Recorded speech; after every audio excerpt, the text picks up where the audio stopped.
So I'm trying to get control of this choking arm. If I can get a hold of his thumb, I'll use that. If I can't, then it's a 2-on-1. If I can get a thumb post, it's a little bit better. And again, thumb is the ultimate. So when I go to escape, it depends on which side I'm going to go to. If I'm going to go to the underhook side, when I go, my leg on the other side is coming up to stop the body lock. And so I'm going to push with this foot to go this way. So now he can't hit that body lock on me, right? Now the goal is on the underhook side is my head to beat his head. So I curl and I get my head to the mat. Once my head is to the mat, I'm driving into his head to make the turn to clear my shoulder and come down.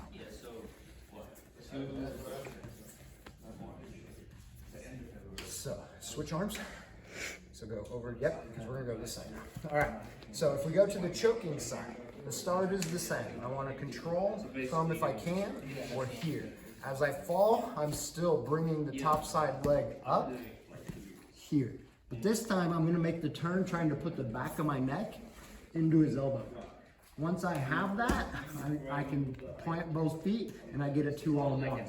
From the 2-on-1, I'm looking to clear his arm over my head. I push his arm to the ceiling as I work my way.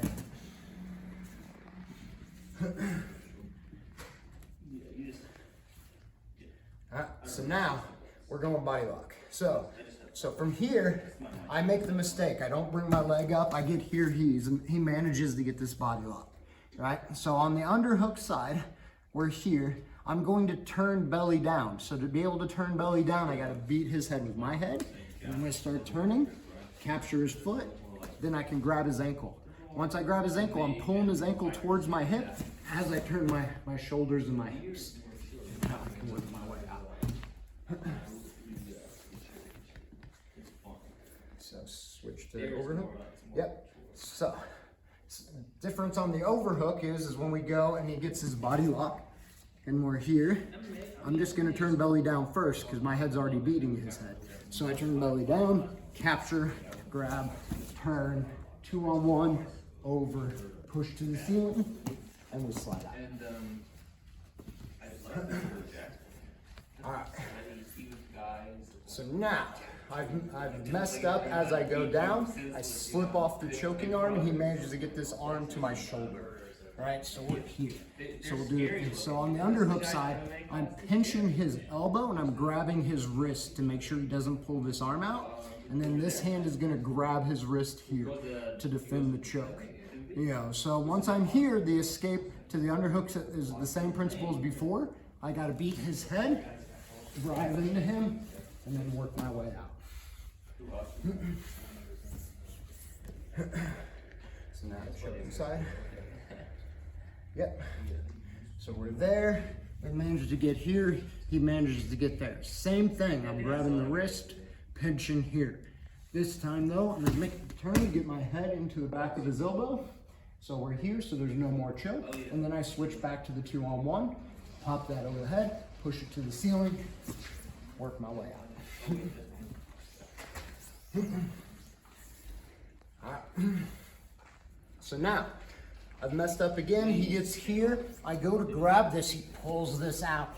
So I drive my head back into his head so he can't get this arm behind my head. And I go 2-on-1 on the choking arm. If I'm forced to go to this underhook side, then I continue to try to beat his head to the mat and I work my way out. Switch. Yep.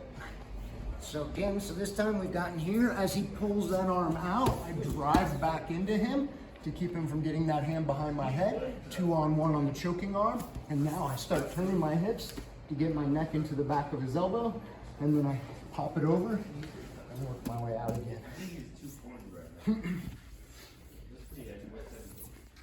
All right. Things just keep getting worse. We go here, he gets here, he clears and shoots it behind my head. So now I'm grabbing this elbow and I'm pulling down on this elbow.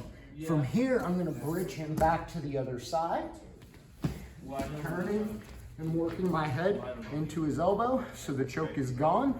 Now I can go back to the 2-on-1, pop it over and out.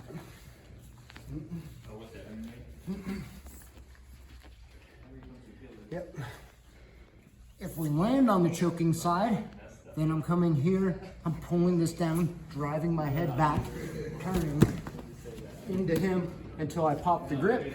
2-on-1, pop it over, and we're out.